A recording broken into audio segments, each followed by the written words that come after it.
Welcome to Career Tools. This week, Career Failures, Chapter 1, Missing a Number. Here we go.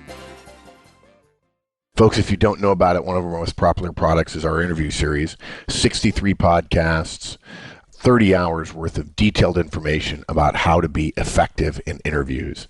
Incredibly detailed, how to answer questions, how to form your questions, how to close, how to follow up, everything it takes to be successful in transition. So Wendy, we're finally getting around to talking about career failures. We don't talk about failures that much because we try to encourage people to not fail. But that said, we're going to tell you what the big failures are, why they matter, and how to recover from them. And the first one is one that, frankly, people are going to be surprised about because they think ticking off your boss is the issue. And that's not. I mean, yeah, you want to have a good relationship with your boss, but far more important, the most important thing in your career is delivering results. And the opposite of results early in your career is missing a number. And missing a number lives with you forever, whereas annoying your boss one day you'll be forgiven eventually. Yeah, let's at least be clear, though. Missing a number, folks, when we say missing a number is a quantified metric of your performance. Number of sales calls to make, quality percentages, reduction in time, reduction in cost, anything related to how your job is measured. Now, some of you are listening and saying, well, gee, that doesn't really apply to me because my job doesn't have any numbers. There are two possibilities there. One is you're right, and that's too bad. It's wrong in many, many cases for people to not have numbers. Sometimes, though, those numbers are buried in that they're not in your job description, but your numbers come up in the form of projects and deadlines and budgets and deliverables and so on. The other thing is that there are actually numbers, and you just don't know them. And one final thing, and you should, and one final thing, don't assume that because your job doesn't have numbers that somehow that's good. You may think, well, that way they really can't get rid of me because there's no quantification and I can say, I did well. Well, if you think you did well and your boss didn't, your boss is going to win. So for the vast majority of us, we want quantified metrics because that way, if you make them, it's really hard to say you didn't achieve the results we paid you for. So be clear about what we say, what we mean when we say numbers. Okay, so Wendy, take us away. Okay, so we're going to go through don't miss numbers. Oh, really? Yeah, that's the easiest way to not need discuss. Don't miss the number. Report early. Don't let missing limit your career. And then we're going to do recovery in two pieces, recovering from an early career miss and recovering from a late career miss, because those are two different things. Yep. Okay, good. So don't miss numbers. Obviously, that's a no-brainer. Yeah, and as you were saying, there's more of us whose results are governed by hitting numbers than you might think. Like when you think of people who have numbers to hit, you always think of sales first. But, project managers have budgets to hit. Customer service has satisfaction numbers to hit. Manufacturing has output numbers to fit. Shipping has delivery numbers to meet. In fact, if you don't have a number, you should have a number. Whatever. Yeah. Because everything can be measured, and if you don't think it can be measured, we have John and the Gate Guards cast that tells you how to measure unmeasurable things. How to create proxies in order to create measures. Yes. Yeah, exactly. And the reason that you want to have numbers is because it's such a black and white thing. There's no, I think I did well, and my boss doesn't think I did well. Right. It's a black-white. Pass, fail. Nobody can debate if the number was 70,000 and you got 60,999, you didn't pass. Right. That's it. Yeah. There's no argument. And you can argue about the circumstances and whether or not the number was overtaken by events or there was some change in some other department as to why you missed the number. But the fact that you missed the number can't be argued. Agreed. And one of the reasons that numbers are important is because we say results and relationships are the two most important things in your career, and the numbers are the results. So there's like half your career is in those numbers. And for many people, the numbers are the results. Yeah. And for many people, the stories we hear about careers we tend to overemphasize stories that are popular or that are well known and underemphasize the stories around us. The vast majority of people who get ahead in their careers are doing what they're supposed to be doing. Yes, there are exceptions where people are rude and loud and nasty and they get results. But the vast majority of people who get promoted are people who achieve their results, whatever those results are, and are perceived to be ready for the next level. Now, there are those of us who say when we have a job that is not measurable or not measured, let's put it that way, because everything's measurable, we say, well, why did he get, why is he doing well? Well, if the job's not measurable, then a difference in 40 and 42 doesn't really matter, or if the job is not measurable in the minds of the boss, and then they pick somebody they like. Now, we don't necessarily agree with that, although there's a case to be made that likable people, all things being equal, will be better bosses than people who are not, because being a manager requires people skills. But far too many people think that, well, all you have to do is just meet the numbers and it doesn't matter. That's just not so in the vast majority of organizations. You have to meet your numbers and you have to get along with folks. And yes, some people do suck up to the boss, and that's their entire career path. We don't recommend that because sooner or later those people will fail. And in fact, that's why there are a lot of middle managers who aren't very good at their work because they got promoted once or twice and they stand out. But the vast majority of people are doing good work and they're meeting their numbers. If you meet your numbers, everything becomes a great deal easier. And most of us, not most, a good plurality of people that I talk to are not clear about how they're doing. And of course, that's partially because their boss doesn't give them a lot of feedback. Meeting your numbers or not meeting your numbers is a form of feedback. Your boss doesn't even need to talk about them very much. But let's talk about goals a little bit. We've talked about goals before, yearly goals, right? Mm-hmm. So talk about that for a minute. So the guidance we've given before is, and we would continue to give, it's not like we changed it, but is the way to hit a number is to divide it by the time scale and then front load the first portion and then keep track. So if your goal is to hit $100,000 in sales in a year, then you divide 100,000 by 12. That's the number of months, which is $8,333. And then instead of saying, okay, I'm going to get 8,333 each month, you front load the first month. So you say, for months 1 to 6, I'm going to go for 10,000 because that gives you some leeway at the end of the year if things are going pear-shaped and you're not getting there. Or if you have a great first 6 months and you hit 10,000 and you then have a great second 6 months, exactly. then you've like done 120,000. So you've blown your goal out of the water. And it doesn't matter whether you set a goal per call, per shift, per day, per week, per month, per year. The formula always works. Yep. If you use that formula. And then you have to keep track of it. And to be clear, this is backwards from what most people do. People ask us this all the time about development goals, and they say, yeah, my boss didn't check, and so I'm behind. I haven't done anything in the first 6 months of the year. And everybody forgives everybody, it seems like. But the way to be seen as successful is to get 60% ahead halfway through the year when everybody else is 0% ahead on their development goals. You work hard in the first part of the year to meet your numbers.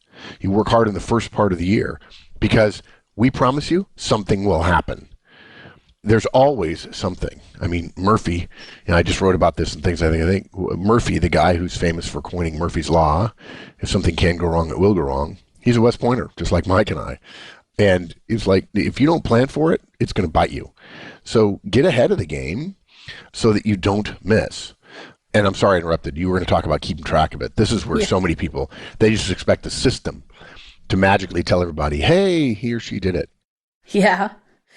Yeah, and it's no use setting a goal in January and not looking to see how you're doing it until September. Right. And because companies have yearly evaluations or biannual evaluations sometimes, the tendency is to think, oh, I've got this goal in January, and then, oh, my evaluation is coming due in June, July, and you look at it then and think, like, as you just said, okay, I've done nothing towards that. And that's, you just moved all the work to 6 months instead of spreading it out over 12.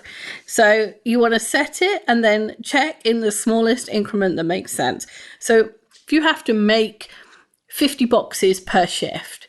Then you might check, how many do I have to do? If it's a 5-hour shift, I have to do 10 each hour, and I have to do 2 every 15 minutes. So you think to yourself, okay, 15 minutes, have I done 2? 15 minutes, have I done 2? And then, of course, you want to front load it. So in the first hour, you want to try and do 3 every 15 minutes. Right. If it's a year goal like the sales one, then you might only check at the end of each week or the end of each month.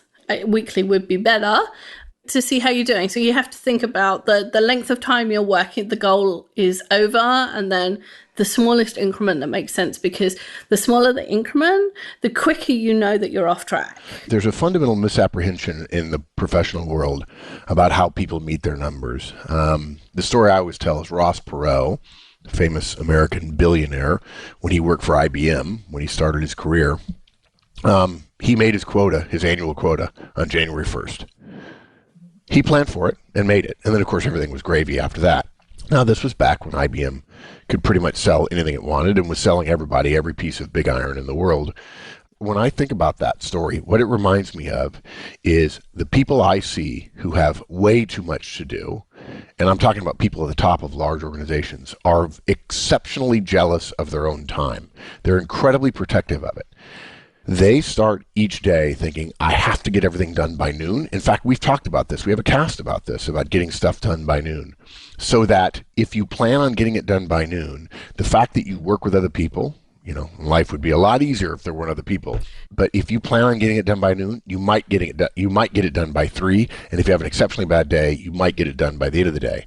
And when you ask people, hey, do you have 15 minutes? You think they can move their schedule around. They can do whatever they want. And they say no. You say, oh, they're being selfish. Yeah, you could call it selfish if you want, but I like to suggest something different. They are engaging in the behavior that they wish everyone else would do as well, which if everyone was a little bit selfish about getting their own stuff done, which often includes talking to other people, admittedly, if everybody in the organization got everything they were supposed to do done, there wouldn't be all this frustration. And the more you have to do, and senior people have 5 times more to do than everybody else, and know they're never going to get it done, they're going to get the most important things done. And they're going to be very protective of their first few hours of the day, because they know everything begins to slow down and less gets done every hour of every day. More gets done between 8 and 9, then 9 and 10. More gets done between 9 and 10, then 10 and 11. And by 5 o'clock, nothing is getting done. Now you could argue that on a given day it's different than that. Yes, but the overwhelming data show that if you're not done by noon, you're going to struggle to get stuff done. If you don't front load stuff, folks, you're going to miss. And then you're going to start wishing for a job that doesn't measure. I have rescue time on my computer. It checks what you're doing, what programs you're in all of the time. And mine is shocking. It's shocking how little work you get done for a start. Yeah, folks, she just said that to her boss. To her boss, right, yeah, because I'm an idiot. My first target was 2 hours a day because I get interrupted all the time. And some of my work isn't on the computer. I'm reading or whatever. Yeah. I'm talking to people. I'm in meetings, same as everybody else. But I was shocked at how little I got done. But it also shows you the monthly graphs of what your best time is and what your best day is. And mine absolutely shows between 7 and 10 every day. That's when I get stuff done. But after 10 o'clock, it's, 25, 75 was where I get something done. And I know there are people who are listening who say, well, this is not really true because I'm a late afternoon, I'm not a morning person. Yeah, we respect that, guys. We do. Although I have to say, if you're a developer and you think you're a morning person, I can assure you that it's not what you might think, but that's for another time. What happens is you may, in fact, be an afternoon person. That's fine. But a bunch of people have to be at work at 8 or 9 in the morning, and they start working on their stuff, and then they start asking people for help and wanting to talk to people, and people tend to live their lives day to day rather than thinking about the week as being one solid block of time. So what ends up happening is you think of yourself as being an afternoon person. Well, you start really hitting your stride, if you will, to coin a phrase. Right around the same time, people start asking everybody else to help them with their stuff. Frankly, guys, I believe this is one of the reasons, I know people won't like it, but this is one of the reasons why development efforts are often delayed, is because developers think that everybody else is just like them. They start their day at noon or 1 or 2 o'clock, and it's hard to get work done. Yeah, it is. And in part, it's because you're missing out on the time that is most productive for the vast majority of humans, which is morning. And I don't mean because they're morning people. I mean it's because they're trying to get their stuff done. They tend to leave you alone a little bit more in the morning than the afternoon, and you have a harder time to get more things done late in the day. It's the nature of human organizational work. It may not be fun. It may not be helpful to you. It doesn't matter. It's real. I mean, it's just the way people work. Yeah. Okay. All right. Enough about not missing numbers. Not missing numbers. So we should. Hopefully you got all that and you didn't miss your number. But this cast is not about that. Yeah. What do you do? The first point is to report early. And one of the advantages of keeping such a close check on your progress is you do know the moment that you are going off track. If you set that goal of $10,000 a month as a salesperson, and in March you've only done an average of $5,000 for each month, you're way off your target. And two, you have now an opportunity to go to your boss and say, hey, the market changed. The customers aren't doing what I wanted to do. Our competitor has a promotion. Yeah, look, it's even easier than that. We should the unofficial title of this cast should be, hey, I'm going to miss. Okay? Guys, you're not just obligated to do your work. You're obligated to report on your work. This is an organizational principle that has existed since two people started working together. If you're not getting your work done, you're obligated not only to try to get the work done, but also to communicate if there's risk associated with you not getting your work done, which is to say missing a deadline. When you do work, you're responsible for the work and the communication, the status of the work at all times. It is inherent. It is a bit like saying, oh, I have blood in my veins, but I don't have any oxygen. That's ludicrous. All blood and oxygen go together hand in glove. Work and reporting around work go together like hand in glove. Water needs both hydrogen and oxygen in a certain ratio. So does work. Work requires work and the reporting of the status of the work. I know nobody's ever told you that before other than us, but it's a fundamental truth. And if you know that you might miss, if you believe there's risk to the deliverable, and we assume the deliverable has validity, right? Otherwise, we start assuming lack of validity and suddenly everything falls apart in organizational life. You're obligated to report it.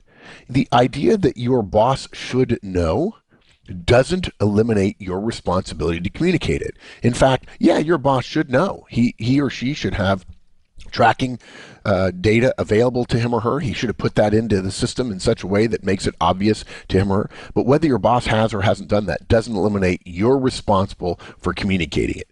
And when you miss a deadline and you tell your boss a day late, by the way, I missed that deadline, or your boss comes to you and says, where's your stuff? And you say, yeah, I'm sorry, it's here now. And you're surprised that your boss is ticked off. The reason he or she is ticked off is because you didn't do part of your job, which is communicating about a miss. Your job is not to hide your miss. And frankly, I'll give you a good reason why. Because if you got it done early, you'd want him to know. Yeah. And communication is not about what helps you. Communication is about what serves the organization within the organization. So reporting early is a given. And if you've never heard that before, I feel terrible. This is why we're doing career tools and manager tools, is so that people will learn what organizational life is like. So when you're going to miss, don't keep information to yourself. Whoever sets the goal needs to know. Look, I don't mind when people miss. Just tell me. Gosh, if you just tell me. Okay, now look, if you're always missing, at some point that's going to be a problem. But if you miss and you don't tell me, that's a double whammy. So stuff happens. We understand. And we're willing to adjust if we're managers or executives. That's fine. Let us know. We'll make a change. It'll be okay. Not telling us is essentially misleading. To have information that affects the organization and to hide it, and we can say hide because it is incumbent upon you doing the work to communicate. If you choose not to communicate, you are choosing to hide. If you hide it, my professional phrase for right now is double whammy. The hiding of it makes it worse. It's like when you're a kid and you break something and you hide it, and then now you're living with the guilt and the fear that someone's going to find it and you're going to get told off. It's just, just own up and get told off if that's what's going to happen. And a lot of the time, if you report in March that you're going to miss a number in December, your boss is going to be so shocked that you came to him so early that they're not even going to tell you off. They're just going to be like, okay, what are we going to do about it? Right. Exactly. So if there's some mitigating factors, your boss might help you get a different number, change the number. Changing the number is, as long as you've agreed to it and there's reasons for it, changing a number is just adjusting to changes in information. It's not a bad or a good thing in itself, it just is. And alternatively, there might be no mitigating factors. You might have just been doing the wrong things, calling on the wrong customers, or saying the wrong things, and you might need to have a new strategy. Right. So one of the numbers in recruitment is days to hire. So the day from the number of days from when a manager says, I need someone, to the day that that person starts. And if you're missing that number, whatever that number is, and it's different in different industries and different companies, if you're missing it, you have to look from the very first part of the process all the way to the end. So am I getting the ad up quickly enough? Is the paperwork taking too long? Am I waiting to set up interview times with the hiring manager? I'm waiting until I have candidates rather than setting them up in advance and then filling them with candidates. And sometimes it's an incremental change on all of those things that makes you hit that number. And sometimes it's a radical change of, we decide instead of doing 8 interviews, we're going to do 7. But the changing of the strategy helps you hit the number if you're missing because it's the strategy that's going wrong. Right. Okay. So how do we avoid causing a ding on our career? Yeah. Like being fired, it is not the end of the world. And folks, lest you doubt it, if you're a new listener, Wendy and I come at this very professionally. Both she and I have been fired. We've talked about it in previous casts. We probably ought to put out a cast there about your story and my story. We're not ashamed of it at all. It happens. In fact, it's happened to almost every senior executive I know. My favorite one lately is Jamie Dimon, who's arguably one of the best managers I've ever known, and is widely regarded as one of the best CEOs in modern financial history. And Jamie got fired one day. And of course, the great story is he says, I got fired. My boss, Sandy Weil, and Jamie was the protege of Sandy, calls me in one day and says, I want your resignation. And by the way, guys, that's how senior people get fired. And we don't fire executives. We ask for the recommendation, and then we announce that they've resigned to pursue other opportunities. So now you know what that means. But okay, all right. Sorry, a little tangent there. That's all right.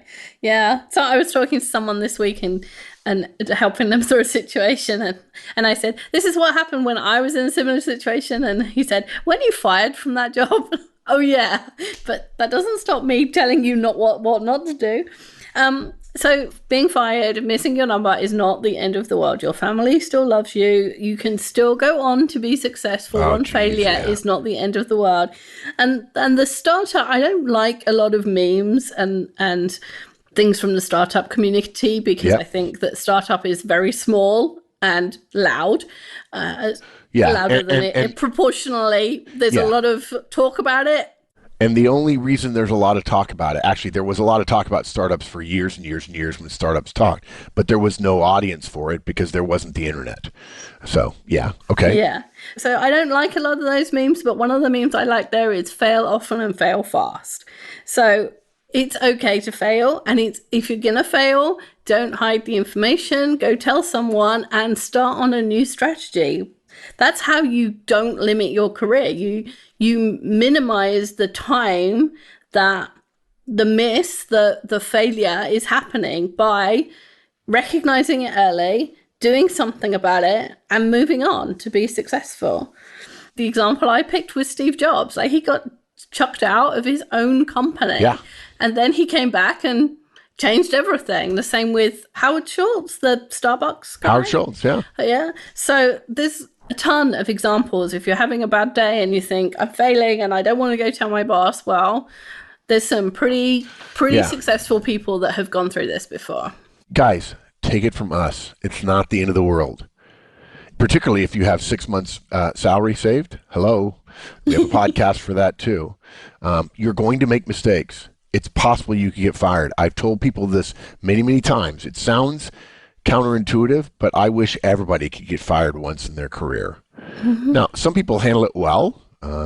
I'll never forget it. It was just like Indiana Jones in Raiders of the Lost Ark in the bar fight in Kathmandu or Nepal or wherever, where he thought he'd been shot and he reaches down to his chest to look for the blood in the bullet hole, and then he realizes the gunshot that he heard was his girlfriend killing the guy that had the drop on Indiana. And that's what it feels like. You think, oh my God, my life is over. And then you discover it's really not. And you know what? Now, I bounced back just fine. Wendy bounced back just fine. And maybe you wouldn't. Maybe, in fact, you'd have to start all over again. That could happen. And your pride will be terribly bruised. And you will be ashamed. And then gradually you'll work your way out of it. And I will tell you that you are not your work. And you don't need to be ashamed as often as it's happened to so many other people. And they went on to be just fine. And the only thing worse than getting fired is you're failing. You fail and you get fired. The thing that's worse than that is failing, not communicating about it, and actually being fired because of the failure to communicate, the failure to be a professional. Don't do that to yourself. It's just wrong. And you think you can hide it, but every day that you're hiding it, you know, is a burden. And you know there's a part of your conscience. Every one of you listening has a conscience. And you know what you're doing is wrong. And you know that it's only making things worse. And you're hoping to get away with it. It's like robbing a bank and then knowing that they might find you. If you have a conscience, that won't work for very long. So don't do it. Just don't do it. Just admit it. And if you do get fired, the thing you could do to compound the problem is to feel bad about it and just to sit at home and think, okay, I ruined my career. I'm just going to sit here and, not leave the house because I'm too ashamed or whatever. Yeah. The way to make it as small a problem as possible is to get back on the horse and find something else. Yep. And you will be astounded. When I was fired, I went to an interview with somebody and she said, I was explaining what happened and she said, why were you fired? And I gave the kind of the short version and she said, okay, well, tell me a bit more. And I gave her the longer version and she said, oh, that sounds like a ridiculous setup. Moving on. Yeah. Okay, so you didn't care. Yeah. So, well, I actually think when I interviewed you, I said, yeah, I don't care. Yeah, I think so. Yeah. So, yeah, it's surprising. Yeah. So that's how not to make it a big deal in your career, is to move on. Okay, so now how do we recover, though? Okay, so if you're going to stay in the company, if you weren't fired, there's 3 chunks of consequences that can happen if you miss a number. So there could be no consequences or minor consequences. You say the competitive landscape has changed and everybody agrees with you and says, well, it was an impossible goal. Don't worry about it. Move on. There can be bigger consequences like being demoted or being moved to a job that you maybe didn't want or being denied a promotion, which is a kind of punishment, but it's not a big deal. And if you do that job awesomely, then people will soon forget why you got that job. Yep. And the third one is being fired, which we've just discussed. And early in your career, the most likely thing to happen is one of the small consequences. You'll probably get some negative feedback. You probably won't get a bonus. You'll fall out of you'll fall out of favor with your boss. Yeah. And maybe if there's layoffs coming, you might be higher up the list than you would have done. It's less likely that you will be fired because your results are part of such a big whole. So if you're doing customer service, for example, and you work in a big call center, your results are part of 300 people's, and by the time they're aggregated, the whole department is still hitting its goals. So you're all right. So you probably will be, there will be some consequences, but they're not the being fired kind of consequences. Right. So if you do miss that number, then the thing to do is have a day and, commiserate with yourself and then go back with a new plan and a new attitude and start trying to hit your numbers. Yeah, you're probably not going to get fired, guys. You're just not. And you increase the chance of getting fired by not communicating it. You increase the chance of getting fired by being perceived as not having a plan for how to succeed, or if you've caused a problem, how to get out of the predicament you're in. And you increase the chances that bad things will happen to you if you are not trying to plan ahead, if you're not thinking about to do in the future. You're also increase the chances that it's going to be a bad outcome, and it's going to be worse if it actually happens. If you don't have money in the bank, if you don't have a strong network, if you haven't kept your resume up to date, all this stuff is wellness stuff that you need to do in the event that capriciousness works against you. The chances of you being fired are pretty darn slim, unless you really do something unethical, which this cast is really not about. So stop worrying about it. Worry is like a rocking chair. It gives you something to do, but it doesn't get you anywhere. Okay? Your fear of failure, many people I know will tell you the reason they're successful is they fear failure. Okay, I'm all right with that. But turn your fear into a motivation to do something. Use the emotion to actually move. That's why emotion and motion are so similar, because how we feel moves us, and take action. Now, if you fear and you don't take any action, don't be surprised by the outcome you get. But you know what? If something bad happens to you, welcome to the crowd. The list is long. It happens to everybody. Stop beating yourself up about it and get busy. All right. But now we can go on and on about this forever. And you and I are the two best people in the world to have this happen to us, because there were times I struggled early in my career. And I don't think when did I get fired? Oh gosh, it was 25 years ago. That's how you start a consulting firm, right? But let's talk about late career miss. What do we do there? That's harder.